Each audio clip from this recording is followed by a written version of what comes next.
Don't get in the car! The black boy yelled at the billionaire. Turns out, that car was a trap. Don't get in the car! The boy shouted, his voice slicing through the early evening air like a siren.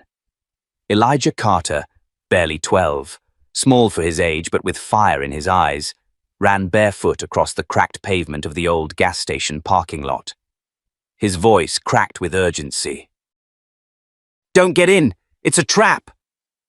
Across the lot, dressed in a tailored navy blue suit that probably cost more than the station itself, billionaire real estate mogul Victor Langston paused, one hand on the handle of the sleek black SUV waiting for him with the door held open by a sharply dressed driver. Victor blinked, confused. What did you say, kid? Elijah skidded to a halt, chest heaving. That car, it's wired. There's something under the seat. You can't see it, but I heard them talking about it. You get in, you die. For a moment, there was only silence. Even the wind seemed to stop. Victor's security detail immediately sprang into action. 2 bodyguards drew weapons, shielding the billionaire and pushing Elijah back. The driver instinctively closed the SUV door with a firm thud and stepped away, hands raised. What the hell is this? One of the guards barked. Victor held up a hand. Wait. He squatted slightly to Elijah's level, narrowing his eyes. Start talking. Who are you? Elijah glanced around, his lips trembling. My name's Elijah. I sweep floors and clean toilets in that motel down the road, but I sleep behind the laundromat. I heard men talking last night. 2 of them. They said someone named Langston would be leaving the foundation event through the back lot tonight. They planted something under that seat. Victor's face hardened. His detail chief, Mason, was already barking into his earpiece, summoning the bomb squad. You expect me to believe a street kid just saved my life out of nowhere? Victor asked quietly, suspicious but shaken. Elijah's jaw clenched. Believe what you want, but check under that seat, please. Just check. Within minutes, a black SUV with flashing blue lights screamed into the lot. Technicians in thick suits swarmed the parked vehicle, now cordoned off with yellow tape. One of them dove under the seat with a scanner and instantly froze. Sir, he called out to Mason, we've got a device. Active trigger. Rigged under the rear seat frame. Victor's breath caught. His knees nearly buckled. Elijah didn't gloat. He didn't smile. He just sat down on the concrete, arms wrapped around his knees, trembling, not from fear, but from adrenaline finally crashing down. 2 hours earlier, Elijah had been hauling garbage from the back of the Harborway Motel when he first heard the voices. The alley behind the laundromat wasn't well lit, but Elijah had sharp ears, trained by a life where staying invisible kept you alive. A black van with no license plate had idled for too long.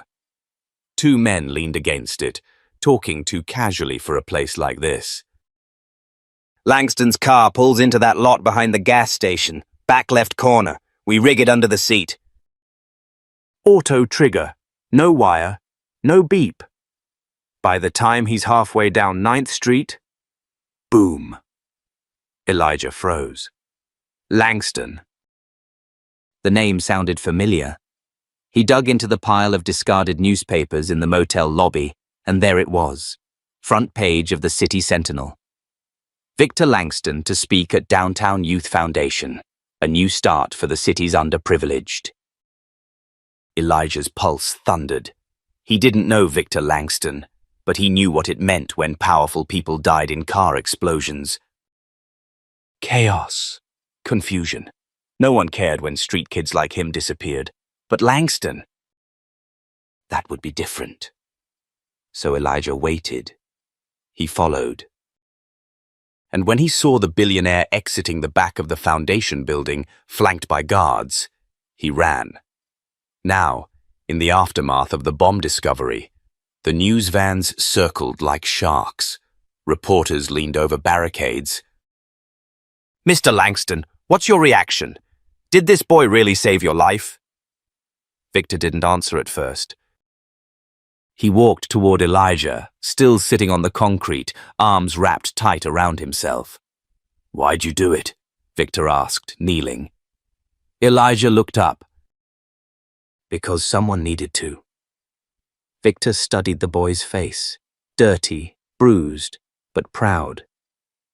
You realize what you did tonight? You stopped an assassination. Saved lives. You could have run. You could have said nothing. Elijah shrugged. Figured I'd already lost everything. Might as well try to do one thing right. Victor's heart cracked a little, and in that moment, something inside him shifted. The billionaire used to think in terms of contracts, buildings, profits, but Elijah, this kid from nowhere, had just risked his life for a stranger. No money, no fame, no reward. Victor turned to his security chief. Get him a room, clothes. A hot meal. I want to know where he sleeps, who he trusts, and if anyone's after him now. Then he turned back to Elijah. You're with me now, all right? But you have to tell me everything. Every detail you heard. Elijah hesitated but nodded. I will. But they're not just after you. It's bigger. I heard them say there's more targets. And that someone on your team might be in on it. Victor's face tightened. What? Elijah leaned in, his voice barely a whisper. They said your driver's name. The same one who was holding the car door open. Victor's eyes snapped toward the man who had moments ago stepped aside from the SUV, his personal driver of 6 years. The driver, sensing the shift, turned and bolted. But it was too late. Mason tackled him in 2 strides. The man went down hard, struggling as weapons were drawn. Victor stood frozen, heart hammering in his chest. Elijah's voice cut through the silence one more time. I told you, Mr. Langston. That car wasn't just a trap. It was a message. And so the storm began. The life of a billionaire just saved by a homeless black kid was about to unravel into something much bigger than either of them expected. But neither of them was ready to back down. Not now, not ever. The sun hadn't even risen when Victor Langston's penthouse apartment in Midtown was flooded with flashing blue and red lights. NYPD detectives, federal agents. Even a Homeland Security liaison had been called in.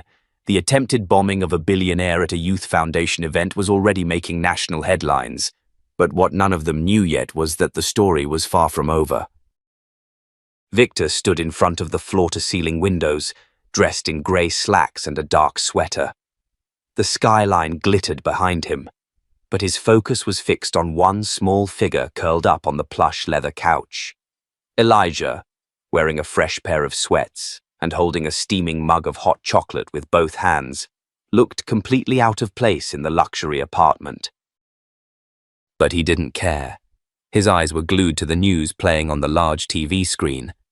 The boy, identity still unknown, is being hailed as a hero. They keep calling me a street kid like it's a disease, Elijah muttered without turning. Victor stepped closer. They don't know who you are yet, but they will. You saved lives. That's not something people forget. Elijah looked up at him with tired eyes. I didn't do it to be famous. I did it because I've seen enough people ignored to know what that leads to. Victor nodded. You're right. He sat down across from the boy, hands steepled. You said last night that there were other targets. That someone might be helping them from the inside. I need to know everything. Every word. Every name. Elijah set the mug down. I didn't catch all their names, but they were talking about foundation donors. You. Senator Clifton. And someone named Wyatt. He owns a tech firm downtown. Victor's brows pulled together. Clifton's the chair of the Senate Oversight Committee on Infrastructure. Wyatt builds security systems for half the city's critical networks. You think this is just about you? Elijah asked quietly. Victor didn't answer, because deep down, he knew. This wasn't a personal hit. It was the start of something far bigger. Before he could respond, Mason stepped into the room. The veteran security chief looked rattled. Victor, the driver, Nick, lawyered up. But there's more. His bank account shows a deposit 2 weeks ago. Offshore. Cayman Islands. High 6 figures. Victor stood up. He's bought. But not alone. Elijah said there was a second guy in that van. Yeah. We think we've ID'd him from security footage near the laundromat. Facial match hits a guy named Dale Havers, ex-military, dishonorable discharge. Ties to a domestic militia group flagged last year by the FBI. Victor turned to Elijah. That sound like one of the guys you heard? Elijah nodded. The one with the rasp in his voice. Smoked the whole time. Called you Langston the puppet. Victor's jaw tightened. Mason handed over a tablet showing surveillance stills. Elijah leaned in and pointed. That's him! Victor turned to Mason. Tell me we're already tracking him. We tried. He went dark last night, but we got a lead. He used a burner phone to call someone in South Bronx. Apartment registered to a Jane Lasky, small-time fixer. No priors, but she's been in and out of City Hall as a clerk. Victor's mind spun. City Hall? So we've got eyes in government? That's the implication. Elijah suddenly stood up, hands balled into fists.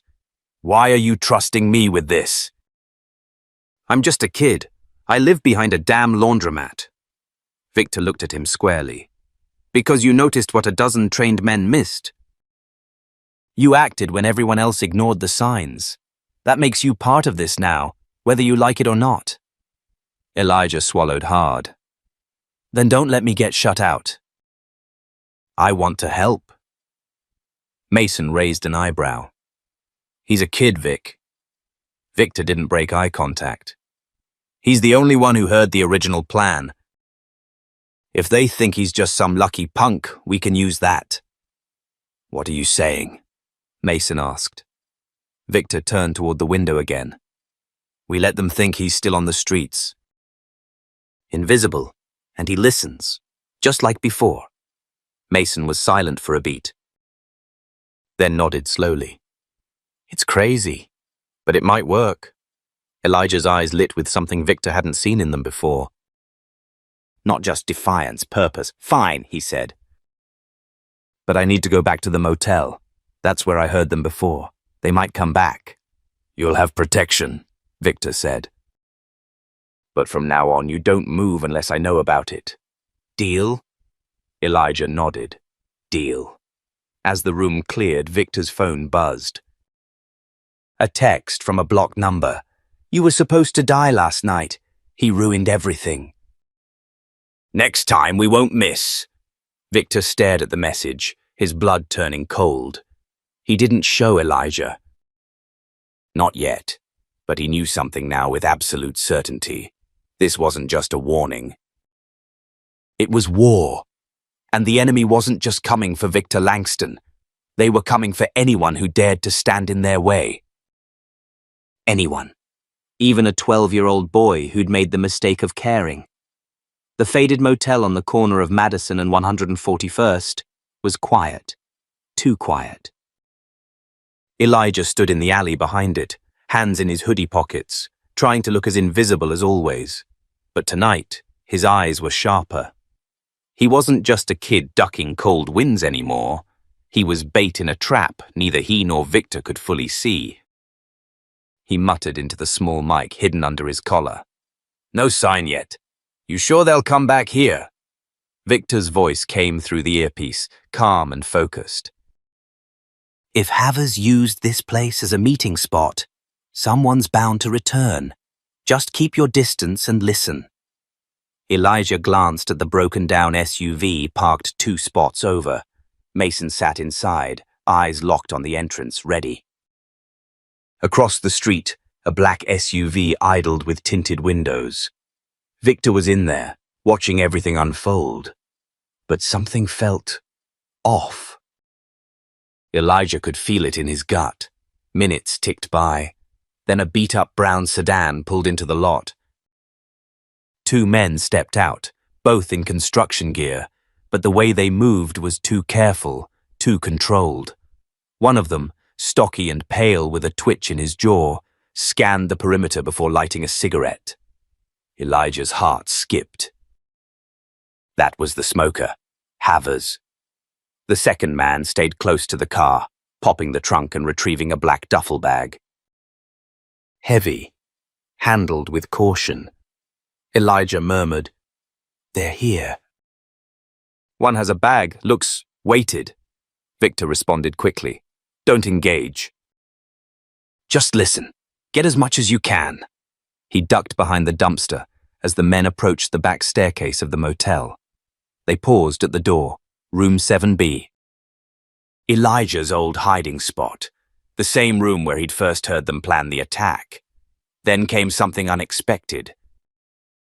A third figure appeared from the shadows, a woman, medium build, African-American, late 30s, wearing a janitor's uniform. Elijah blinked. She wasn't part of the original group. Havers turned to her and snapped, "You sure the wire's cut this time?" She nodded, voice low. "We tapped the junction box, no feeds. You've got 15 minutes. Havers shoved the duffel into her hands. "Planted at the city grid control room, you know the spot, and make damn sure no hero kids show up this time." Elijah's breath caught. City grid controlled the city's power flow. They weren't just targeting Victor anymore. This was escalation. Then came a voice Elijah wasn't expecting. The second man, taller, mid-40s, clean-shaven, said, "And what about Langston? He's got security crawling everywhere." "Word is he's backing out of the tech summit next week." Havers laughed. "He can back out of whatever he wants. Won't matter when half the city's blacked out and his name's all over the mess." "We're not killing him next. We're destroying him." That hit Elijah hard. They weren't just terrorists. They were orchestrating a takedown, a framing. He whispered urgently, "Victor, they're not going after you directly." "They're going to frame you. The bomb is part of something bigger. You need to pull out." Static. No reply. Elijah tapped the mic again. "Victor." "Mason, anyone?" Still nothing. Suddenly the tall man's head snapped toward the alley. "You hear that?" Panic shot through Elijah as both men reached under their jackets. He bolted, sprinting around the corner, heart in his throat, sneakers slapping against wet pavement. He reached the back fence just as headlights flared to life. The brown sedan peeled out from the lot. Behind him a voice growled, "Got you!" Rough hands grabbed him from the shadows. But instead of being slammed into the ground, he was shoved behind a pile of crates. "Mason." "Stay down," Mason hissed. "Backup's on its way." Gunfire cracked in the distance. Mason drew his weapon and took off toward the street. Elijah, heart pounding, peeked out. Victor's SUV had been hit. The windshield was shattered, but Victor wasn't inside. That sent a jolt of relief through him. Sirens wailed now, louder, closer. The chaos had triggered the block's police alert system. Elijah didn't move. Not until someone knelt beside him. It was the janitor woman. Her voice was urgent, but not unkind. "Kid, you don't know what you're part of. Walk away." He stared at her. "Why are you helping them?" "You're from here. You know what this place means." Her eyes shimmered for a moment. "You think I wanted this?" "You think I got a choice? They got my brother locked up on federal charges. Said they'd make them disappear if I played along." Elijah hesitated. "You could have told someone. Victor could help." She looked away. "You don't know how this works." Then she bolted, disappearing into the maze of alleys. Victor finally arrived, breath heavy, flanked by uniformed agents. "You all right?" he asked. "They're gonna frame you," Elijah said, voice shaking. "They're gonna make it look like you funded the blackout." Victor froze. Mason joined them, blood on his arm. "We lost Havers, but we got their burner phones, and one of them left a laptop." Victor looked at Elijah. "Let's bring them down before they get another chance." Elijah nodded. For the first time, he wasn't just running. He was fighting back. The glass doors of the Langston Foundation headquarters slid open, and Victor Langston walked in with a storm behind his eyes. The once glowing screens of his innovation lab now displayed surveillance footage from the motel sting gone wrong. Elijah trailed behind, scuffed sneakers wet, hoodie still damp from the alley. Victor's chief of security, Layla Torres, stood waiting, arms crossed. "We have more than burner phones now," she said, her tone clipped. "The laptop Mason recovered had an encrypted list, names." "Meeting places, payments." Victor raised a brow. "Whose names?" She hesitated. "City officials, tech contractors, even someone in the mayor's office." Elijah stiffened. "So it really is bigger than you. They're embedding people inside the system." Layla glanced at the boy, her voice softening. "You did good out there." "You shouldn't have been in that alley, but you got us closer to the truth." Victor turned toward Elijah.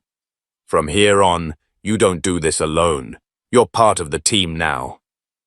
Elijah blinked. "Me? You knew what was happening before any of us did.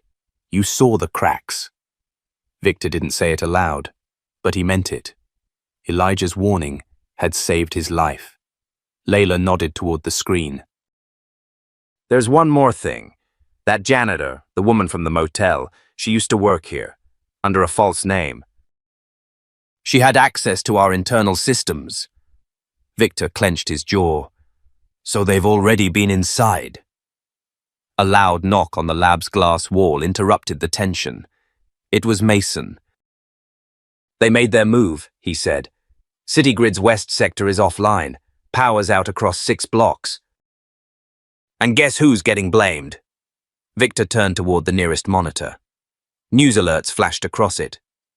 "Langston Systems involved in Citygrid failure. Federal probe underway, and one that chilled the air in the room.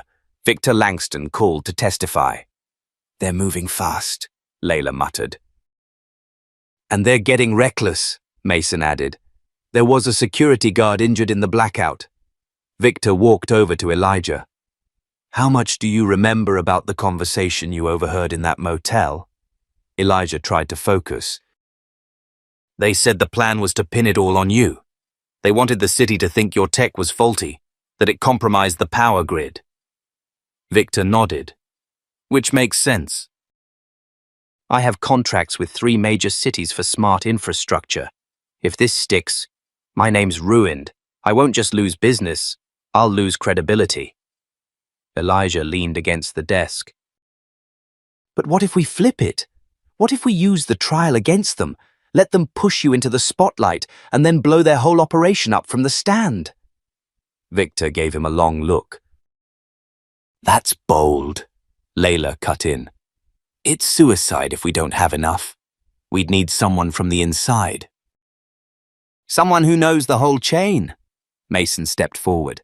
"I've been digging into the janitor. Her name's actually Nadine Brooks.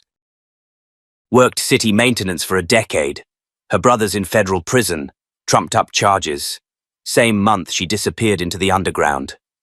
Victor narrowed his gaze. "She's the key, and she's scared," Elijah said, "but I think I can get to her." Layla turned. "Absolutely not." "We're not sending a kid into that mess again." But Victor raised a hand. "She made eye contact with him. She let him walk away." "That means something." Elijah straightened. "I know where she goes after dark. She drops food off at the old shelter near 116th. I used to see her there. I think that's where she goes when she needs to feel like herself again. Victor took a breath. Then that's our next move. That night, Elijah waited outside the shelter in the shadows. The rain had returned, soft and steady, the streetlights blurring through it. At exactly 10:47 p.m., Nadine appeared, her head low, hood pulled up, a grocery bag in hand. Elijah stepped out slowly. She froze. "Don't run," he said. "I'm not here to trap you." "I'm here because I think you're better than what you're caught up in." She didn't reply. He took another step. "You helped them because they had something over you." "I get it, but you can stop this now, before people really get hurt." Nadine's voice was quiet. "They'll come after me. We'll protect you." She shook her head. "You don't understand. They've got judges, cops, people who vanish you without a trace." Elijah swallowed. "They tried to vanish me too. But I'm still here." She looked at him for a long time, and something cracked in her gaze. "You want proof? I want the truth." Nadine pulled a USB from her pocket. "I made a copy of their schedule. Drops. Contacts, fake IDs, it's all on here." Elijah's hand trembled slightly as he took it. Behind them, a black van rolled slowly around the corner. Nadine's eyes widened. "Run," she whispered. Elijah spun, sprinting toward the alley, Nadine close behind. Gunshots rang out behind them, but Victor had prepared for this. An unmarked car screeched in, and Layla jumped out, firing a warning shot that sent the van swerving away. Nadine ducked into the car with Elijah. She was crying now. "You have no idea what they're planning next." Victor's voice came over Layla's comm. "What did she give us?" Layla glanced in the rearview mirror. "Enough to bring the whole thing down." The federal courtroom in downtown Manhattan buzzed with tension as news crews scrambled outside, lights flashing and reporters jostling for position. Inside, the air was tighter, suffocating even, filled with the weight of anticipation and betrayal. Victor Langston adjusted his tie as he took a seat at the front of the courtroom, flanked by his legal team. He looked calm, collected, but Elijah, sitting 2 rows back, could see it in his eyes. This wasn't just a hearing, this was a stage, and the show had already begun. Across the aisle, the prosecution team laid out boxes of evidence. But Elijah already knew what most of it was: faked financials, manipulated system logs, even doctored blueprints of city-grid servers, all designed to make Victor look like the mastermind of a tech disaster. And then there was the special witness the court had summoned, Nadine Brooks. She walked in slowly, dressed plainly, eyes low. The courtroom fell silent. The prosecutor stood. "Ms. Brooks, would you please state your employment history with the Langston Foundation?" She swallowed hard. "I worked janitorial shifts under a contract name for about a year." "And during that time, did you gain access to sensitive areas of the building?" I had keys to the lower server rooms, yes." The room murmured. Victor's lead attorney leaned over. "They're baiting her to make it look like she planted the virus from inside." Victor didn't flinch. "Let them dig." But Elijah's heart was hammering. The prosecutor pressed on. "Did anyone ever instruct you to copy system files or remove data?" Nadine paused. "No, I wasn't ordered by anyone at Langston Foundation." The room stilled again. "I was instructed by a separate group, outsiders. They used my brother's prison sentence as leverage. They gave me a list of what to access and when. I had no idea what they were building until much later." The prosecutor frowned. "But you helped them." Nadine turned her eyes toward Victor. "I did, and I regret it every day, but I also recorded them." Whispers spread like wildfire. She held up a small voice recorder. "Every conversation, Every drop. I knew if I didn't make it out alive, the truth had to. The judge's gavel slammed down. Outside the courtroom, chaos erupted. News stations broadcasting the twist in real time. Victor whispered to his attorney, "Get that entered into evidence now." Meanwhile, the voice recordings were played, one after another. "This is Havers. Our guy in the city office says Langston's got too much heat coming. Push the blackout, blame the software." Another voice. "We got the judge. He'll delay anything Langston files. Don't worry about legal blocks." The courtroom watched, stunned, as their carefully constructed reality shattered. And then came the final voice. Clear. Crisp. Unmistakable. Councilman Ray Bennett. "Langston thinks he's untouchable. Let's see what happens when his face is tied to the biggest blackout in city history. By the time he figures it out, we'll have moved on to the next target." The judge turned pale. "Is that who I think it is?" he asked. Victor's attorney stood.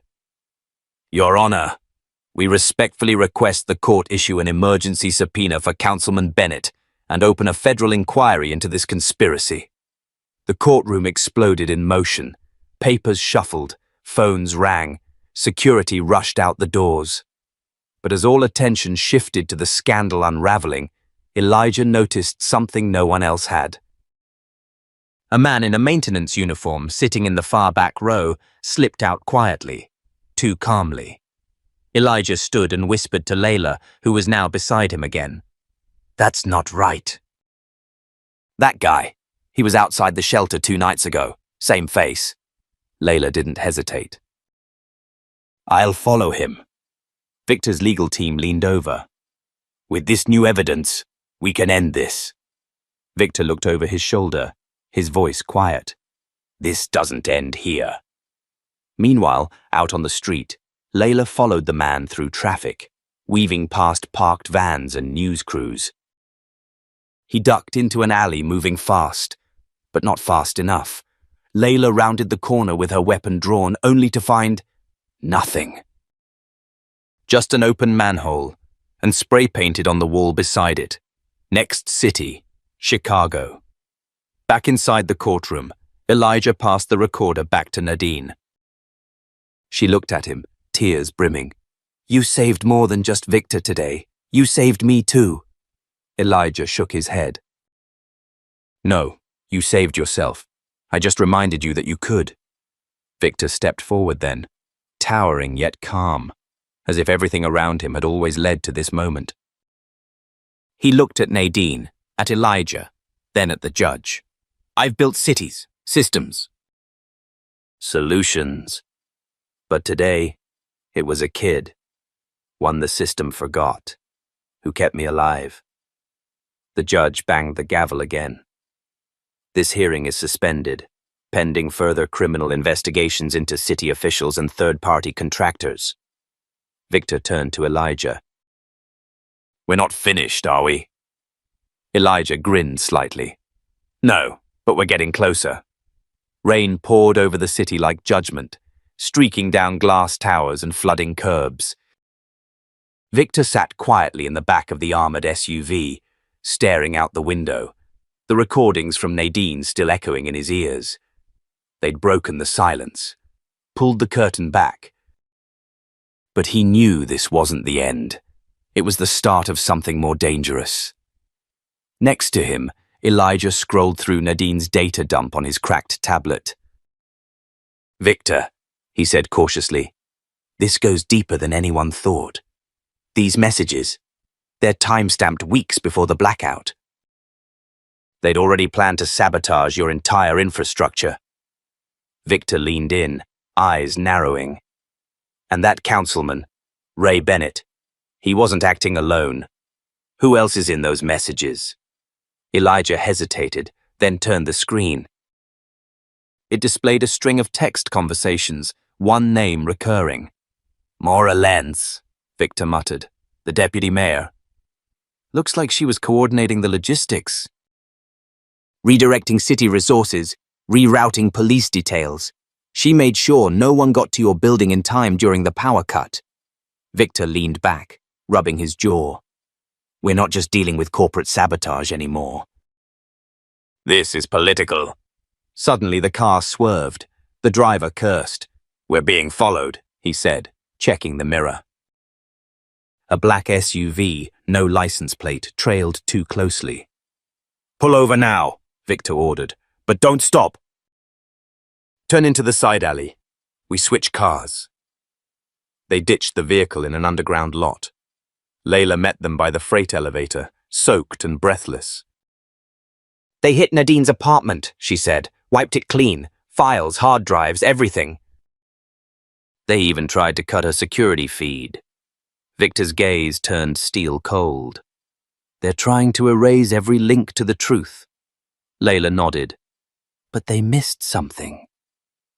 From inside her coat, she pulled out a crumpled photo, an old one. 4 men, standing together at a city gala. One of them was Victor. Another was Councilman Bennett. The other 2? That's Maura Lenz, Layla said. And this guy? I ran facial recognition. His name's Brendan Keller, former military contractor, dishonorably discharged. He now runs a private security firm contracted by the city. Victor's stomach dropped. The same firm that handled backup generators for City Grid during the blackout. Elijah exhaled. They set you up, and they were the ones who got the contract to clean it up afterward. Victor turned to Layla. Where is Keller now? He's based out of a decommissioned armory in Brooklyn, but he moves locations every few days. Victor clenched his fists. Not this time. That night, the 3 of them met in a hidden garage beneath one of Victor's old warehouses. Elijah laid out the plan. A data sting. They'd feed Keller fake intel, make it look like Victor's attorneys were hiding a full list of corrupt city officials and private partners. Then trace the signal of whoever came to steal it. It was dangerous, risky, but Victor didn't flinch. We're not just defending ourselves now, he said. We're going on offense. The trap was set the next day.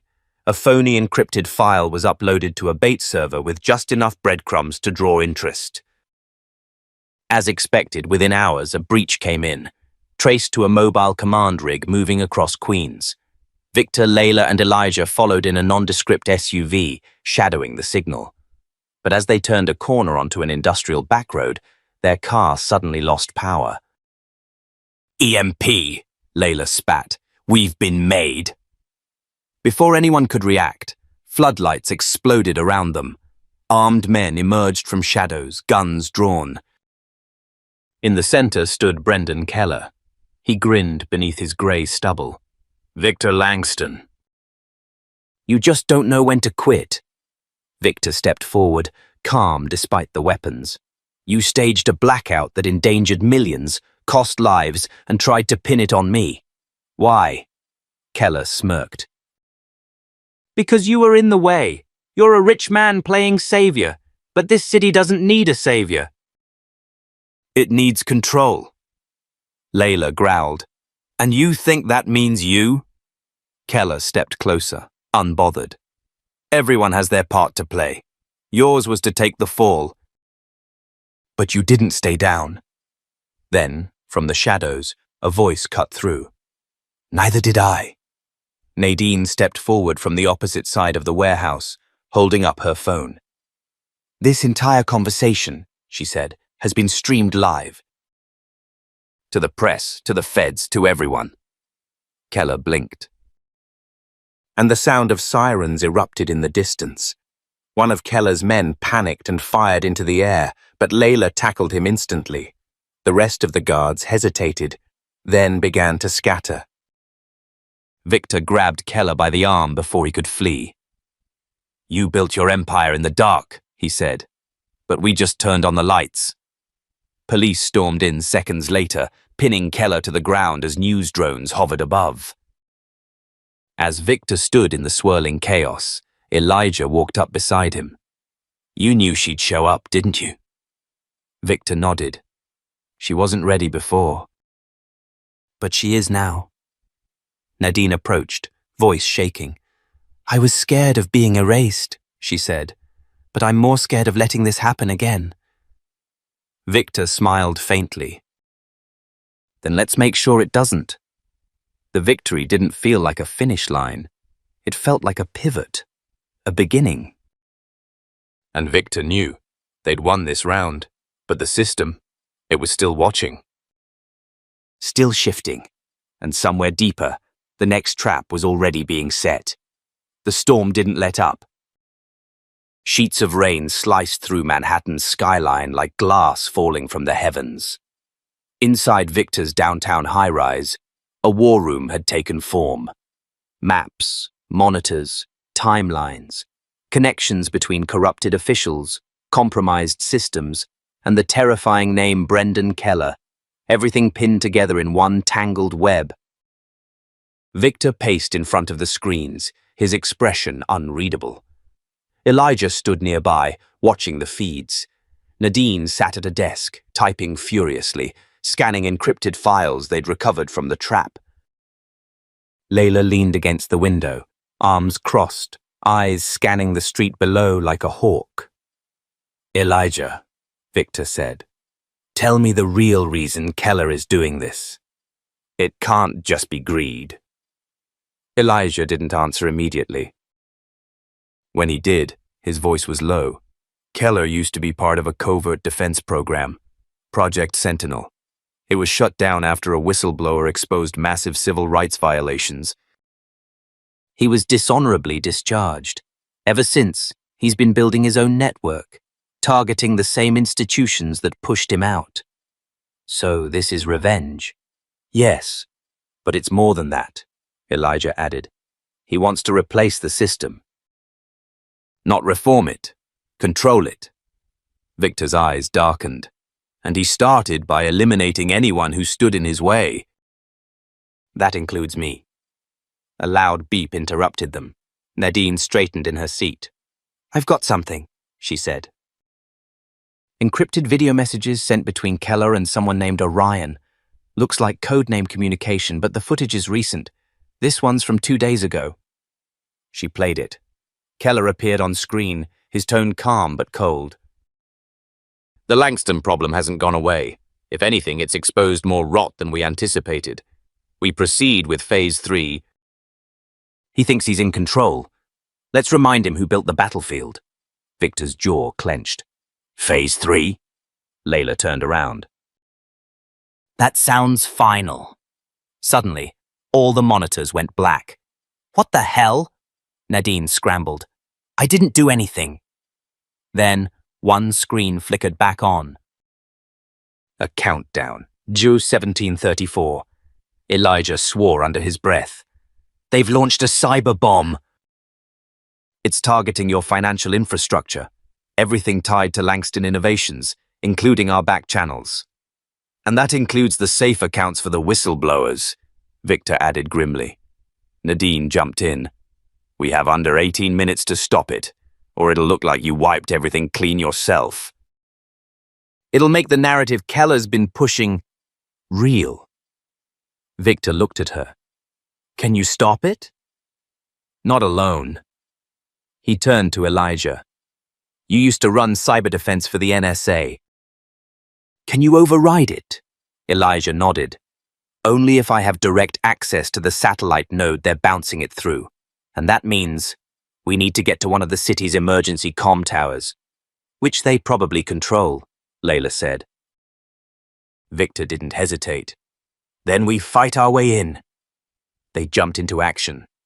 Armed with flash drives, laptop rigs, and backup comms, they raced through the slick, chaotic streets of the city. Nadine navigated, directing them to a secured operations tower near Harlem. As they approached, they saw it was already surrounded. Private contractors. Keller's men. They had less than 10 minutes. "We need a distraction," Layla said, eyeing a parked construction truck. Victor nodded. "Make it loud." Layla grinned, ran over, hot-wired the truck, and sent it barreling into a fence near the east side of the tower. Guards rushed to respond. In the chaos, Victor and Elijah slipped inside with Nadine right behind them. Up the stairs, past the flickering security lights, into the cold server room. There, Elijah pointed. That console. Connect me. Nadine plugged in the drive, fingers flying. Elijah dove into the code. The countdown ticked. 00459. Victor stood by the door, gun drawn, heart pounding. He could hear footsteps in the stairwell. They're coming. We're almost through, Elijah said. I need 30 more seconds. Gunfire erupted from below. Nadine screamed as a bullet ricocheted off the metal frame, slicing her arm. Victor fired back. 2 guards went down. The third ducked for cover. 00211. Elijah's fingers moved faster than seemed human. He whispered code under his breath like a prayer. Then suddenly, everything went silent. The countdown froze at 007. Got it, Elijah gasped. It's neutralized. Victor helped Nadine up. We're not done. That only stopped the bomb. Nadine held up another file. I found something else. Keller didn't just build this for revenge. He's been selling access to foreign buyers, the blackout. The cyber attack. It was a test run. He planned to auction off the tech to the highest bidder. Victor's breath caught. He's a traitor, Nadine nodded. And he's hosting the auction tonight, in person. In the old courthouse he converted into his base. Layla's voice came through the earpiece. We've got company pulling up outside, SUVs armored. Victor helped Nadine to her feet. Then we finish this. Tonight. She stared at him, blood on her sleeve, but fire in her eyes. Let's end him. Victor turned to Elijah. Send a message to every reporter who ever questioned me. Tell them to come to that courthouse. No press embargo. No filters, just the truth. And for the first time in weeks, Victor allowed himself a bitter smile. If Keller wants to sell the future in the dark, he said, we're going to drag the whole world in there with flashlights. Thunder rolled above the courthouse as Victor Langston stepped out of the black SUV, his long coat catching the wind. The rain hadn't let up since that afternoon, and now it felt biblical. But he wasn't here to run. He wasn't here to hide. He was here to finish this. Across the street, vans from every major news network idled with cameras trained on the building. Reporters huddled under umbrellas, live streaming, whispering updates as they watched the billionaire. Many of them had previously crucified. Now walked calmly toward a place none of them had ever been allowed inside. Inside the courthouse, Keller's lair, was a fortress of deception. Originally gutted and remodeled, it had been converted into a lavish, high-tech war room and auction house. But tonight wasn't for bidders. Tonight was the finale. And Brendan Keller had no idea the curtain was about to be yanked down in front of the entire world. Elijah tapped his earpiece. We're in place, cameras are live, feed is clean. Full broadcast uplink. Everything you say in there goes to the public. Nadine, her arm bandaged, but her spirit sharper than ever, checked her phone. We've already got 1.2 million viewers and climbing. Victor stared at the looming doors. Let's show them who Brendan Keller really is. The doors creaked open, and Victor stepped into the grand chamber. Brendan Keller stood at the far end, flanked by 2 of his men. He was calm, dressed immaculately in a 3-piece suit, sipping a glass of something expensive. On the screen behind him flickered a global map with blinking coordinates, potential buyers still waiting in digital lobbies to bid on stolen defense technology. Victor Langston, Keller said with a smirk. Always on time, always dramatic. Did you bring your little street prophet with you? Victor didn't flinch. No, but I brought the whole damn country. He nodded slightly, and every hidden camera began to transmit. Keller's smirk faltered as screens in the room came alive with live feeds, press, social media, even law enforcement. "What did you do?" Keller's voice dropped. "I gave the world a front row seat," Victor said. "No more secrets. No more shadows." Keller laughed once, sharp and bitter. "You think this will stop anything?" "I built a network, Langston. You can't cut off the head because there are a dozen more ready to rise." Victor's eyes narrowed. "But you're the one they follow. And without you, your empire crumbles." At that moment, a side door burst open. Layla entered, dragging someone by the collar. It was Agent Paul Graves, one of the federal officials Keller had bribed, now in cuffs, pale and shaking. "This one decided he'd rather confess live than go down with you," Layla said. Graves stammered. "He threatened my family. Told me I'd vanish like the others if I didn't move the funds through." "He's been laundering weapons tech through fake diplomatic channels." Keller's face turned stone. "You're bluffing. None of this will hold up." Victor pulled a device from his pocket and tossed it on the table. "Here's the full audit. Every offshore account, every stolen identity. Every name." The room fell silent. Then, suddenly, a shot rang out. One of Keller's guards tried to pull a weapon, but Layla was faster.